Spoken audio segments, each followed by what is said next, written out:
Welcome aboard, and thanks for flying with Bristow, the longest-serving helicopter provider in the industry. With more than 70 years of experience, our first priority is safety. We appreciate your attention while we review and demonstrate the safety features of the AW139.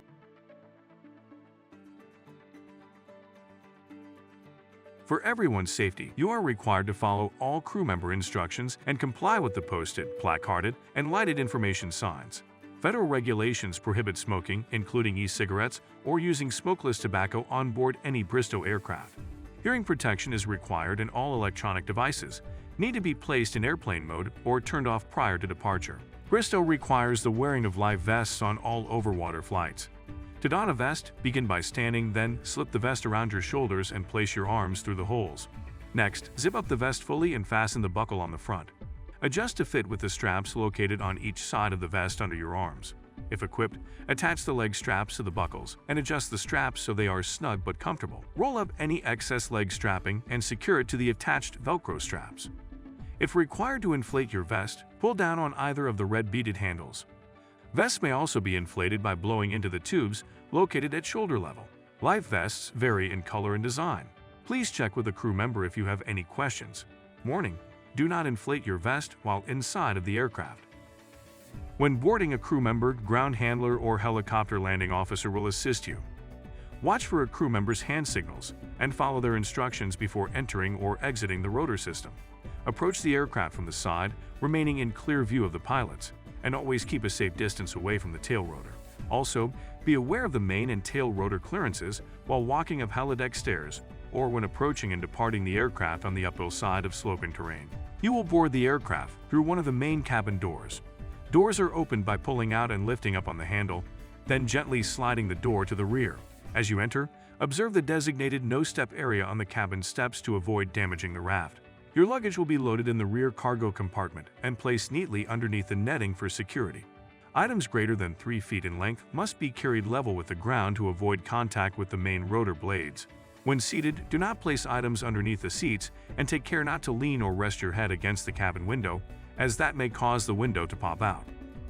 Before we taxi, your seatbelt must be securely fastened and remain on for the duration of the flight. To fasten, connect the belt to the center buckle and fit it low and tight across your waist with the release mechanism facing outward. Next, locate the self-adjusting shoulder straps, pull them over your chest, and insert the metal tabs into the buckle. Then tighten the shoulder straps to remove excess play. To release, simply rotate the center of the buckle in either direction. Never remove your seatbelt until advised it is safe to do so. In the unlikely event of an emergency landing, follow all crew member instructions. When told to brace, prepare yourself by pressing your upper torso firmly against the back of the seat, grasping the forward edge, and placing both feet flat on the floor. If you are in a forward-facing seat, tuck your chin against your chest, and if your seat faces to the rear, press your head firmly against the headrest.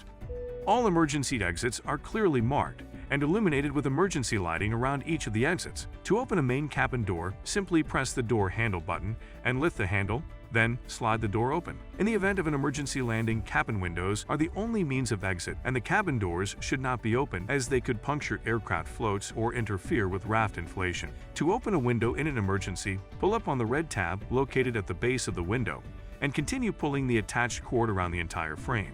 Place both hands on any of the window corners and press forcefully until the window falls away. There are 2 life rafts located on the exterior of the aircraft. Normally, these rafts will be inflated by the pilots, but they can also be inflated manually from the outside. To operate, locate the clear plastic inflation handle cover on the underside of the aircraft by each passenger door. Remove the pin to access the red inflation handle, then pull to inflate the rafts. Do not activate a life raft unless instructed to do so by a crew member, and only activate the raft once the helicopter has landed on the water. For all emergency evacuations, ensure it is safe to exit the aircraft by verifying that all motion has stopped, your path is clear of fire or other hazards, and the rotor blades are no longer turning.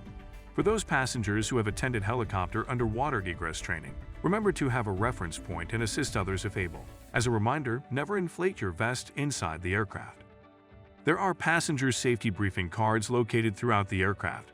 In it, you will find important supplemental safety information. There is a first aid kit located underneath the front row of seats in the main cabin, and should be removed during an evacuation. The cabin fire extinguisher is mounted underneath the middle row of seats, with an additional one located in the cockpit between the pilot. To operate the extinguisher, remove it from its mount and remember the acronym PASS. Pull the pin, aim the nozzle low, then squeeze the handle to release the agent and sweep in a side-to-side motion at the base of the fire. Do not activate a fire extinguisher unless instructed to do so by a crew member. Once you have arrived at your destination, keep your seatbelt fastened until told it is safe to exit. When exiting, follow crew member or helicopter landing officer instructions and remain in clear view of the pilot. A crew member or helicopter landing officer will retrieve your baggage and operate any cabin or baggage doors. Thank you for listening. We'll be boarding the aircraft shortly. Now is a good time to secure or stow any loose items. Once on board, review the passenger safety briefing cards located throughout the aircraft. If at any time you have a safety concern or question, please feel free to speak with a crew member. In today's market, there is no substitute for professionalism. Bristow's pilots, maintenance technicians, and ground support personnel are all dedicated to being the best in the business and remain committed to safety first and service excellence. On behalf of the entire Bristow team, thank you for your attention. Sit back, relax, and enjoy your flight.